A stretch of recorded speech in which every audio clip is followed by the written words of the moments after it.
루터의 칭의론과 성화론을 다루도록 하겠습니다.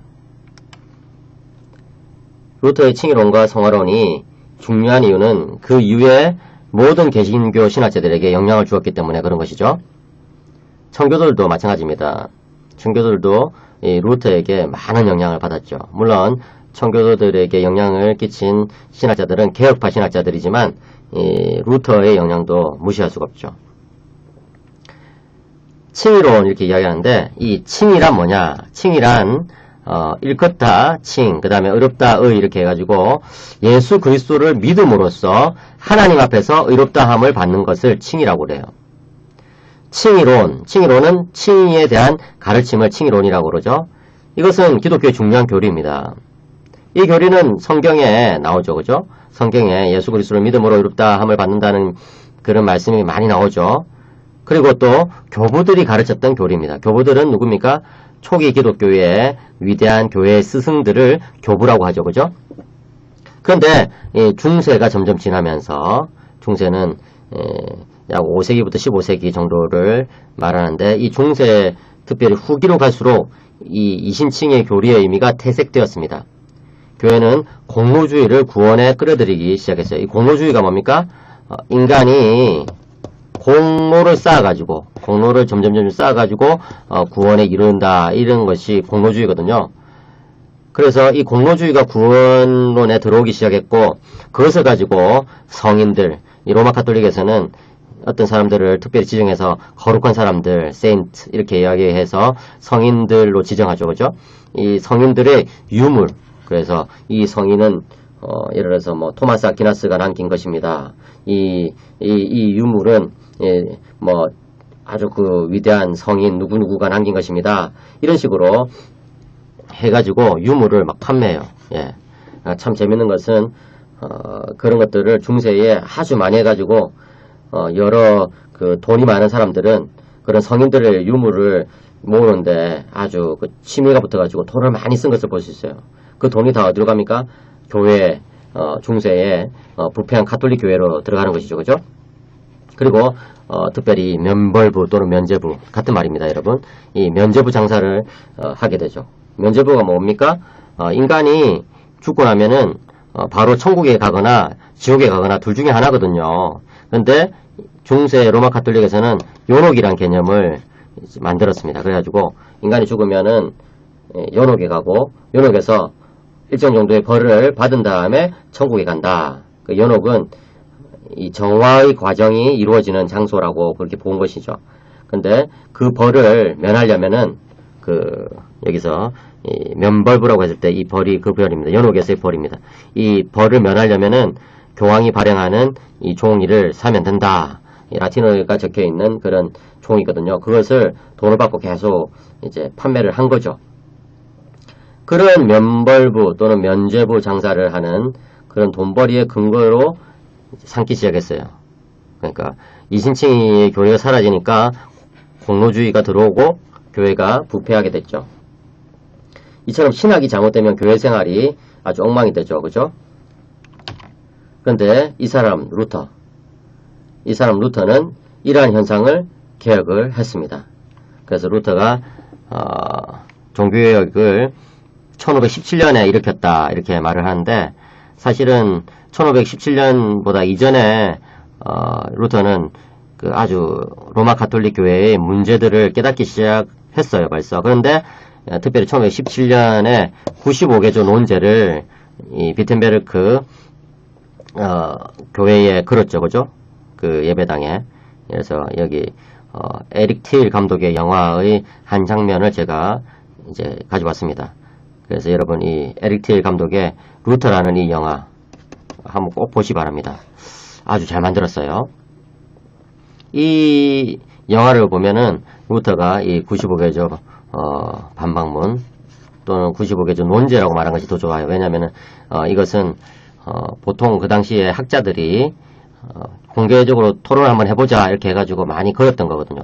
그래서 이 영화의 한 장면에도 보면은 벌써 그런 것들이 많이 이렇게 적혀 있어요. 이게 붙어 있어요. 그런데 루터가 이렇게 걸었더니 95개조 논제가 사람들에게 센세이션을 불러일으킨 거죠.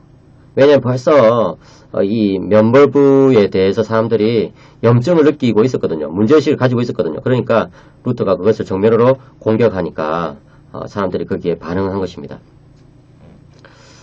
아무튼 여러분, 이 루터에게는 칭의론이 너무나 중요했어요. 루터는 오랫동안 잊혀졌던 이 성경적인 교리인 이신칭의에 뭡니까? 믿음으로써 어렵다 함을 받는다. 그죠? 어렵다고 칭함받는다. 이 교리가 너무나 중요하다고 생각해서 이것을 해보겠습니다. 이 이신칭의는 오직 믿음으로서만 어렵게 된다는 거예요. 솔라 피데, 오직 믿음으로 이런 뜻이죠. 오직 믿음으로서만 어렵다함을 받는다는 거예요. 왜냐하면 로마 가톨릭은 오직 믿음이 아니고 믿음 플러스 인간의 이 선행, 이것들이 합쳐져 가지고 이 칭의가 이루어진다 이렇게 이야기했거든요. 그 사람들은 그래서 칭의라고 하지 않고 의화라고 이렇게 말을 합니다. 그런데 이런 로마 가톨릭의 견해가 잘못됐다고 루터는 지적한 거예요. 이렇게 이신칭의 교리를 담고 있는 이 교리를 보통 우리는 그냥 칭의론이라고 이야기합니다. 이신칭의론이라고 부르지 않고, 루터는 칭의론이 교회와 모든 신앙의 태양 자체이고 낮이며 빛이다 이렇게 이야기했어요. 루터가 글을 쓴 거 보면은 아주 좀 문학적이기도 하고 또 어떨 때는 좀 과장도 있고 이렇게 하는데, 이신칭의론이 교회와 모든 신앙의 태양이다 이렇게 이야기했어요. 왜냐하면 루터가 말한 그대로 제가 옮겨봤는데, 그 교리 뭡니까? 이신칭의론이 서면 교회가 서고 그것이 넘어지면 교회도 넘어지기 때문에 그런 거예요. 그러니까 이 교회가 서고 또 넘어지는 데 있어서 뭐가 제일 중요하다는 거예요? 이신칭의 교리가 제일 중요하다는 것이죠. 예, 아주 강력한 그런 발언이라고 할 수 있습니다. 루터는 그리스도의 온전한 의가 그리스도를 믿는 자에게 전과되어 가지고 칭의가 이루어진다 이렇게 이야기했어요. 여기서 이 전가라는 거, 임푸타티오, 영어로 임푸테이션, 에만 붙이면 돼요. 이 임푸테이션이란 것은 그리스도의 완전한 의가 그리스도를 믿는 자에게 옮겨지는 것을 뜻해요. 여러분, 만약에 이런 것이 없이 만일 인간이 죄인인 그대로 있는데 하나님께서 그를 의롭다 한다면은 하나님은 불의를 행하시는 셈이 되죠. 그죠? 그렇기 때문에 그리스도의 의를 신자가 덧입었을 때 하나님은 이제 그 신자에게 의롭다 이렇게 선언을 하는 거예요. 그것은 법정적인 선언이죠. 법정적인이라는 말은 아직까지 그 신자가 의롭게 살고 있지는 않아요. 그리고 자신이 의롭다고 심지어 느끼지도 잘 못해요. 여전히 많은 경우 믿음이 있어도 참 믿는 바대로 온전히 살아가지 못할 때가 많잖아요. 그러니까 내가 의인인가 이렇게 물어보면 저는 의인이 아닌 것 같은데요 이렇게 대답이 나온단 말이죠. 그렇지만 하나님의 관점에서는, 법정적인 하나님의 선언에서는 그리스도의 의를 신자가 덧입었으면 의인이라고 선언되는 거예요. 벌써. 그러면 어떻게 될까요? 이렇게 예수 그리스도를 믿음으로써 이렇게 된 사람은 구원에서 탈락할 수 있습니까? 탈락하지 않아요. 절대 탈락하지 않아요. 그렇게 보자면은 이 칭이라는 것은 하나님의 이 최종 심판 때, 그죠? 하나님의 최종 심판에서의 그 선언을 벌써 현재로 당겨와가지고 받는 것이다 이렇게 볼 수 있어요. 예수 그리스도를 믿음으로 이렇게 된 사람은 이미 하나님의 최종 심판 선언을 현재 들은 셈이 되기 때문에 구원에서 절대 탈락 안 하죠. 그렇기 때문에 한번 구원받은 사람은 반드시 구원받아요. 근데 문제는 뭡니까?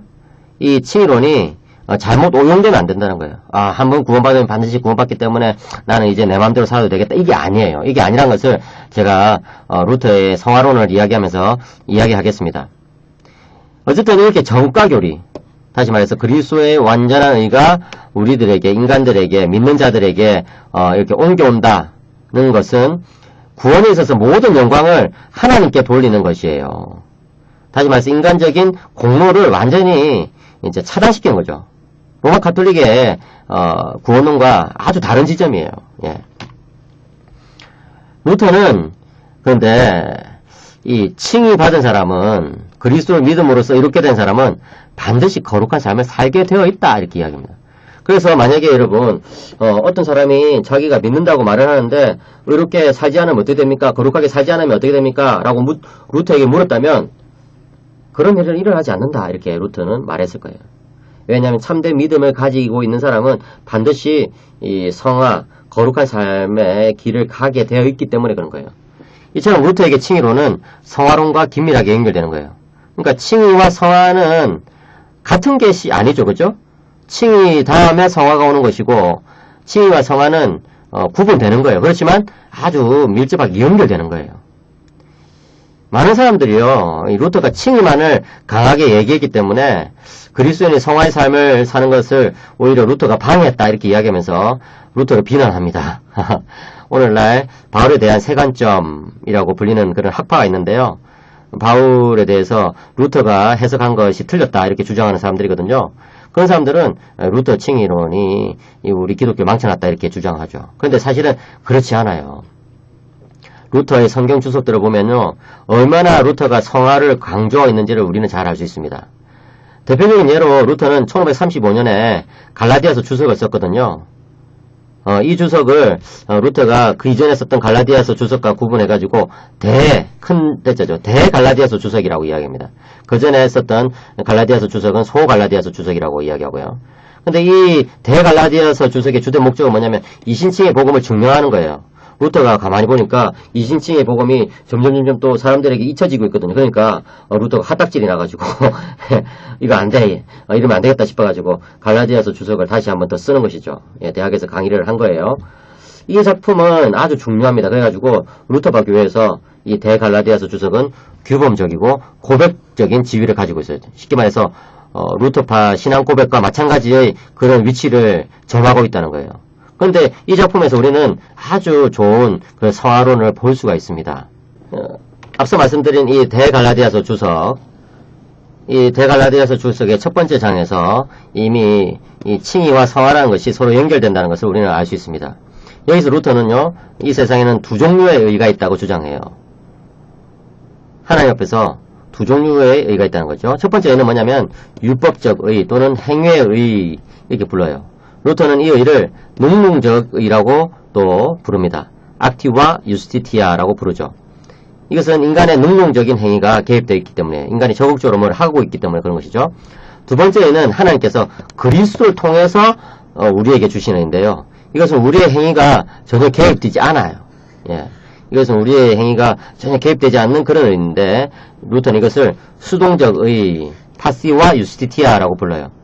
이것은 우리가 단지 받기만 하는 것이기 때문에 수동적인 의가 되죠.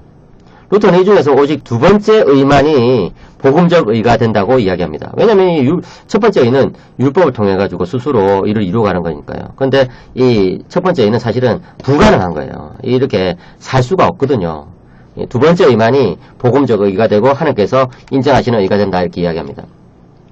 루터는 칭의를 통해서 우리의 의가 되신 그리스도는 이제 심판자가 아니라 우리를 위해 지혜와 이론과 거룩함과 구속함이 되신 분이라고 이야기합니다. 고린도전서 1장 30절에 보면은 벌써 이것을 이 아우리스트 시제, 단순 과거 시제로 써가지고 지혜와 이론과 거룩함과 구속함이 되셨다 이렇게 이야기하거든요. 그리스도께서 우리에게 그렇게 되셨다는 거예요. 그런 그리스도는 하나님 보좌 우편한 얘기죠. 다시 말해서 그리스도는 대제사장으로서 우리를 위해 중보하시고 우리를 다스리시고 우리 안에서 은혜로 역사하고 계시죠. 그죠? 예. 예수 그리스도 너무나 좋으신 분이십니다. 칭의에서 우리의 의가 되신 그리스도는 칭의 이후에 우리 안에서 역사하시는 분이 돼요. 우리를 다스리시는 분이 됩니다. 그렇기 때문에 우리 안에서 성화의 과정을 이루어 가시는 분이 되는 거예요. 그죠? 이처럼 루터에게는 칭의와 성화가 기독론의 끈을 통해서 서로 연결되어 있습니다. 한 분 그리스도가 칭의도 주시고 또 성화도 도우시고 이끌어 가신다는 거예요. 그래서 루터는 뭐라고 말합니까? 그리스도에 대한 믿음은 나를 변화의 과정으로 이끌어준다 이렇게 이야기합니다. 예. 그러니까 여러분, 루터가 칭의론을 강하게 주장했다고 해가지고 선행을 이야기하지 않은 것이 아니에요. 예. 루터가 기독교를 망친 게 아니라고요. 루터에게 있어서 칭의와 성화는 밀접하게 연결되어 있어요. 칭의가 원인이면 성화는 반드시 따라오는 결과이기 때문에 그래요.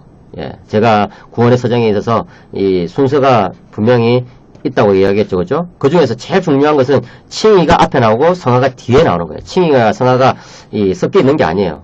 로마 카톨릭은 어떻게 말합니까? 로마 카톨릭은 칭의 안에 성화를 포함시켜 버려요. 이 사람들은. 이것은 루터 당시에 트리엔트 공의에서 주장한 내용이에요. 루터가 1546년에 죽죠. 근데 루터가 죽기 1년 전부터 또 트리엔트 공회가 로마 카톨릭에서 열려가지고 루터를 막 비판하거든요. 루터와 루터를 따른 사람들을 막 정죄하고 저주하고 이렇게 한단 말이죠. 근데 그런 내용이 사실은 현대 로마 카톨릭의 공식적인 가르침이기도 해요. 사실. 현대 로마 카톨릭도 사실은요, 아주 기초적인 부분, 근본적인 부분에 있어서는 중세의 이 트리엔트 공의의 가르침을 그대로 이어가고 있다는 거예요. 그런데 루터 뭐라고 말합니까? 루터는 믿음과 선한 행위의 관계는 나무와 열매의 관계가 같다 이렇게 이야기해요. 루터 이렇게 말합니다. 선한 행위가 결코 선하고 경건한 사람을 만드는 것이 아니라 선한 사람이 선하고 경건한 행위를 하며 그래서 모든 길에서 모든 선한 행위에 앞서 인격이 선하고 경건해야 하며 경건하고 선한 인격으로부터 선한 행위가 뒤따른다. 열매가 나무를 내는 것이 아니고 또한 나무가 열매 위에서 자라는 것이 아니라 그 반대이다 하는 것이죠. 그렇잖아요, 여러분. 여러분 이 선행이란 것은 이 나무에서부터 나오는데 이게 나무가 뭐냐 했을 때 믿음이에요. 믿음으로 변화된 인격. 그죠? 거기서부터 선행이 나오는 거거든요. 네. 루터의 주장은 아구스티누스의 주장과 유사해요. 아구스티누스가 뭐라고 말했습니까? 신자란 행위에서 신앙을 만들어내지 않고 신앙에서 행위를 이루어내는 자다 이렇게 이야기했거든요. 멋지죠, 그죠? 행위, 선한 행위를 열심히 해가지고 구원 얻는 신앙을 만들어내지 않아요. 신자는 오히려 구원 얻는 신앙을 먼저 가져요. 예수님에 대한 신앙을 먼저 가져요. 거기서부터 선한 행위를 이루어내요. 그게 아구스티누스가 한 말인데 루터가 아구스티누스와 똑같죠. 이 부분에 있어서. 그죠?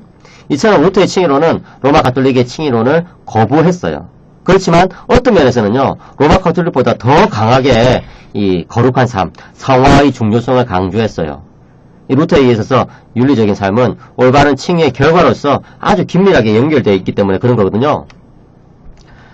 여러분 루터는요. 선행을 결정하는 것은 신앙이라고 이야기합니다. 신앙 바깥에서는 그 어떤 참된 선행도 없다 이렇게 이야기해요. 신앙이란 것은 뭐냐? 신앙이란 것은 하나님과의 올바른 관계예요. 예. 믿음이란 것은 하나님과 바른 관계에 있다는 것이죠. 이 관계성 속에서 선행이 나오게 되어 있는 것이죠. 그래서 여러분 루터가 소규리 문답서를 썼거든요. 이게 이제 우리말로도 번역되어 있죠. 이 루터가 쓴 소규리 문답에 보시면은 10계명의 모든 계명들을 이야기할 때에 우리는 이러이러한 죄를 범하지 않기 위해서 하나님을 두려워하고 사랑해야 한다. 이렇게 이야기하는 거예요. 우리는 거짓말하지 않기 위해서 하나님을 두려워하고 사랑해야 한다. 우리는 간음을 저지르지 않기 위해서 하나님을 두려워하고 사랑해야 한다. 하는 거예요. 뭡니까? 하나님과 바른 관계가 있으면요. 죄를 안 짓게 된다는 거죠. 그게 여러분 기독교의 핵심입니다. 하나님을 사랑하는 사람은요. 하나님께서 원하시는 뜻대로 살아가게 돼 있거든요. 그럼 난 왜 계속 죄를 지을까? 어디서부터 점검해야 돼요? 하나님과의 관계에서부터 점검해야 되는 거예요. 하나님과의 관계가 올바른 사람은 이제 삶이 바뀌게 되어 있습니다. 선한 행위 속에서 믿음은 그리스도인들의 이 자유를 모든 사람과의 관계 속에서 발휘하도록 합니다. 믿음이 이제 자신을 가수해서 발휘해서 나온 게 뭐냐면은 선행이란 겁니다. 선행. 루터는 이신칭의 이전의 선행, 그죠? 칭의받기 이전의 선행과 칭의받기 이후의 선행을 구분해요. 칭의받기 이전의 선행은 뭡니까? 그것은 율법적 의죠. 칭의받은 이후의 선행은 뭡니까? 그것은 하나님께서 받으시는 거예요. 칭의 이전의 선행은요, 철저하게 부정해요, 루터가. 예, 그것은 인간이 자기 공로를 통해가지고 천국 가겠다 이 소리거든요. 그건 아니에요. 어떻게 해서 천국 갑니까? 예수님 믿음으로 하나님과의 바른 관계에 있음으로써 천국 가는 거예요. 그런데 그렇게 칭의 이후에 신자들은 자기 마음대로 사는 것이 아니라 선행을 행해야 돼. 착하게 살게 돼 있다는 거예요. 이게 칼빈과 청교도들이 잘 개성했어요. 그래서 여러분 칼빈은 누구? 루터 신학을 정말 올바른 정신을 가지고 완성시킨 사람.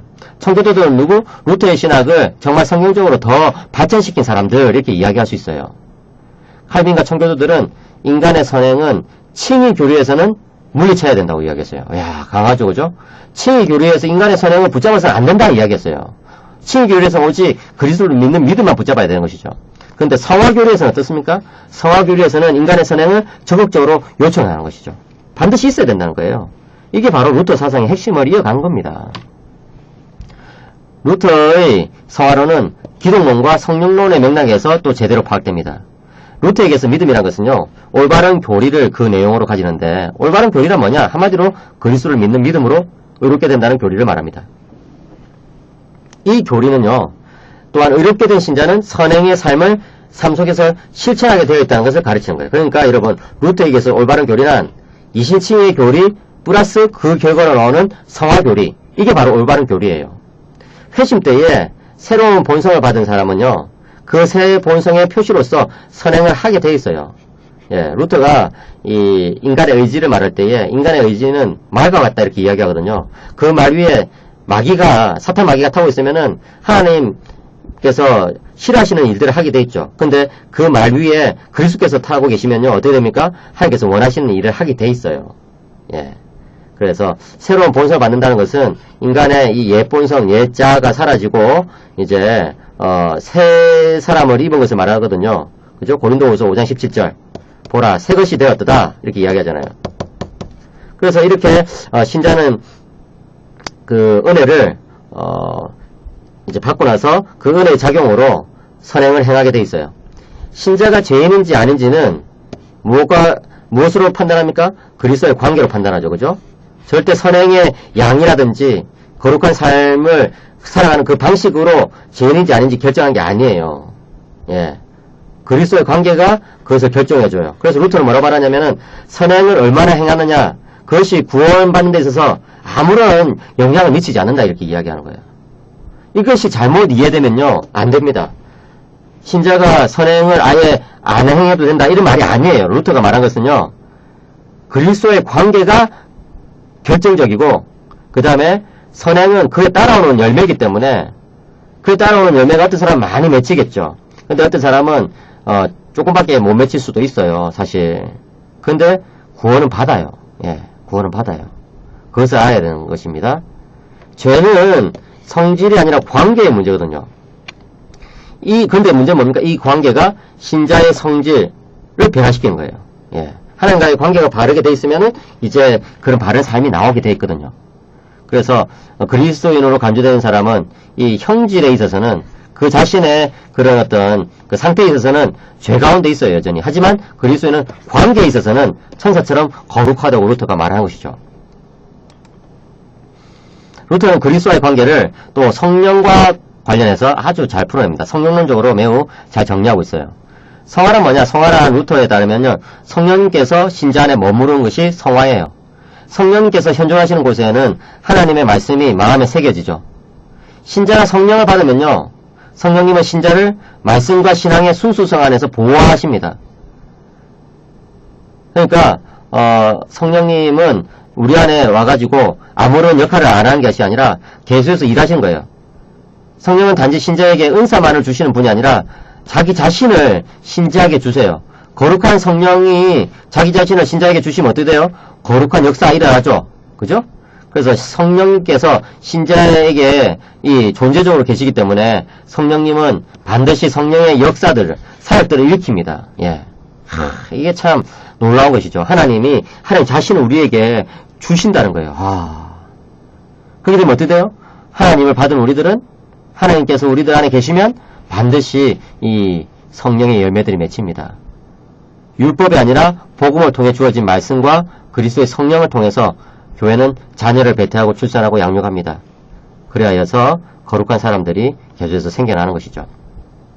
오직 성령을 좇는 가운데 성화를 이루어가는 사람들은 이웃에게서 사랑할 만한 요소를 발견하지 못한다 하더라도 이웃을 계속해서 사랑해요. 여러분, 가족을 사랑하는 것도 쉽지가 않죠. 그죠? 근데 가족을 왜 사랑합니까? 그렇게 물으면 가족이 사랑할 만하기 때문에 사랑한다 이렇게 대답하면 안 되는 거예요. 루터는 뭐라고 말합니까? 가족은 성령님께서 내 안에서 사랑하라고 명하시기 때문에, 또 성령님께서 내 안에서 그렇게 일하시기 때문에 저는 가족을 사랑합니다 이렇게 이야기하는 것이 마땅합니다. 그런 사람은 정욕을 극복합니다. 이 로마 가톨릭은요, 정욕을 성욕에만 국한시켰어요. 근데 루터는 그런 것이 아니라 모든 악한 감정들이 다 정욕이다 이렇게 이야기했습니다. 그런 것들을 성령님이 우리들 안에 들어오시면 극복할 수 있게 돼요. 음란한 그런 영화, 음란한 그런 그림들 안 보고 싶다고 해가지고 안 봐집니까? 그런 게 아니거든요. 여러분, 인간은 약하거든요. 그런데 성령께서 우리 안에 들어오셔가지고 강력하게 역사하시면요. 그런 것을 보라고 해도 보지 않아요. 예. 그게 여러분, 신자들의 삶입니다. 성령님께서 우리들 안에 오시면요. 그런 음란한 마음을 가지고 다른 사람을 주목하지 않아요. 예. 그런 것을 가까이 하지 않아요. 물론 여러분, 신자들은 이렇게 성화의 길을 간다는 것이 참 쉽지가 않죠. 그렇기 때문에 무엇이 필요합니까? 믿음과 소망이 동시에 필요합니다. 믿음으로 그리스도를 붙잡는 것이죠. 그죠? 이신칭의 근원이 되신 그리스도를 다시 붙잡아요. 그리고 장차 내세에서 온전한 의를 주시는 그리스도에 대한 소망으로 또 그리스도를 다시 한번 붙잡아요. 그죠? 그러니까 과거의 나를 의롭게 하신 그리스도에 대한 믿음과 장차 나를 온전하게 의롭게 하실 그리스도에 대한 소망 사이에서 신자는 성령님을 쫓아 행하면서 사랑을 실천하게 되는 것이죠. 그래서 믿음과 소망, 사랑 이 세 가지가 늘 있잖아요. 그죠? 예. 그 중에서 제일은 사랑이다 이렇게 이야기하는데 왜 그게 사랑이 제일입니까? 믿음과 소망이 바탕이 되어서 사랑으로 완성되기 때문에 그런 것이죠. 이처럼 루터의 칭의론과 성령론은 매우 성경적이고 또 긴밀한 연결관계를 이루고 있어요. 그런 것들을 짜잔 웨스민스터 소교리 문답 그 다음에 또 청교도들의 그 칭의론, 성화론 이런 데 보면은 잘 관찰할 수 있다는 것이죠. 그러니까 여러분 제가 다시 한번 말하지만 청교도들은 누구예요? 루터의 사상을 보다 더 성경적으로 잘 발전시킨 사람들이라고 할 수 있습니다. 예. 자, 그래서 다음 시간에는 이 웨스민스터 소교리 문답에는 그럼 칭의론과 성화론이 어떻게 나타나는지를 살펴보고 또 이 청교도들의 성화론과 칭의론 이런 것들을 존 오웬을 중심으로 차근차근 살펴보겠습니다.